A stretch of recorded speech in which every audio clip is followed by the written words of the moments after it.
When it comes to good representation, having confidence in your lawyer is key. To talk about the importance of attorney representation in criminal proceedings is Joe Catania from Catania and Catania. Welcome, Joe. How are you? Great. Thank you for having us. Well, I'll say you yourself are new on the show, so a big welcome. Glad you're joining us today and, getting to know more about the legal system and to learn how the relationship between clients, attorneys, that's so crucial. And I know you're going to give us some examples today of why people need to focus on that relationship, but also need to focus on the future instead of just right in the moment, right? Sure. So a lot of times people pick up minor charges in the whole scheme of a criminal proceeding, and they feel as though they can handle it themselves. They can avoid the cost of an attorney or the hassle of going to try to find somebody and arrange payments, and can feel like they can go to court, they can handle it themselves, and the issue would resolve with a fine and an adjudication, and that would be the end of it.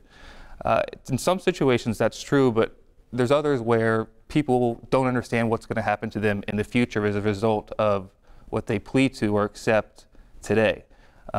For example, if someone is in a fight at a Bucks game, which we know happens every once in a while, that charge, as long as it wasn't too significant, is a misdemeanor. It's a battery charge. And typically, if someone doesn't have a bad prior record, they're going to have some type of minor probation or fees that are associated with it. And instead of trying to hire an attorney, they feel as though they can just try to handle that situation themselves.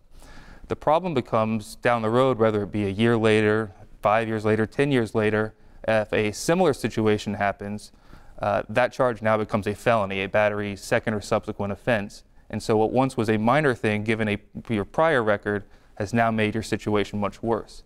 Now, had that person sought an attorney for their first charge after that fight at the Buccaneers game, someone may have been able to help and defend their rights, look for ways to fight that charge, and maybe they're not in that situation at all. I was going to say, what would an attorney do with that kind of example and being able to kind of change the outcome is what you're saying, that it won't affect the future? Sure. So the most important thing an attorney can do is protect your rights and make sure that whatever happened to you in your criminal case, that police acted appropriately, that witnesses were talked to, that everything was explored to make sure that we act as a checks and balances system, making sure that everyone acted the way they should. So one thing an attorney might do is try to find witnesses who would say, well, you didn't hit that person came and attacked you, you had to defend yourself, for example.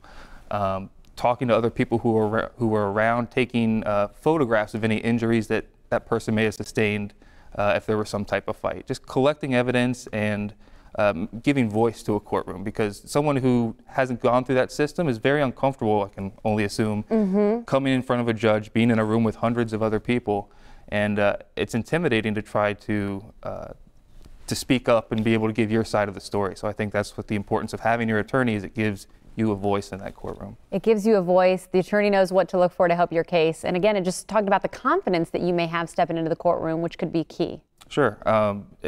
You walk in and you'll see a lot of attorneys when they walk in, they smile and shake hands with other attorneys in there, although not at the judge. Not that they're lifelong friends, but because you see each other enough and you know your surroundings, it becomes very, very comfortable. Also, people who are in the same courtrooms every day know some of the other exposure that's out there for someone who's has a potential plea that they may need to enter, and are sometimes willing to work on alternatives in order to try to find the best resolution that's possible. Well, good. Well, sounds like you're always looking out for your clients. And if you are interested and need more information, well, of course, you can contact Joe and his team. There's the website, cataniaandcatania.com. And don't forget, you do get a free legal consultation as well. And there's their phone number if that works better. Joe, thank you so much for coming in today. Sure. Thank you.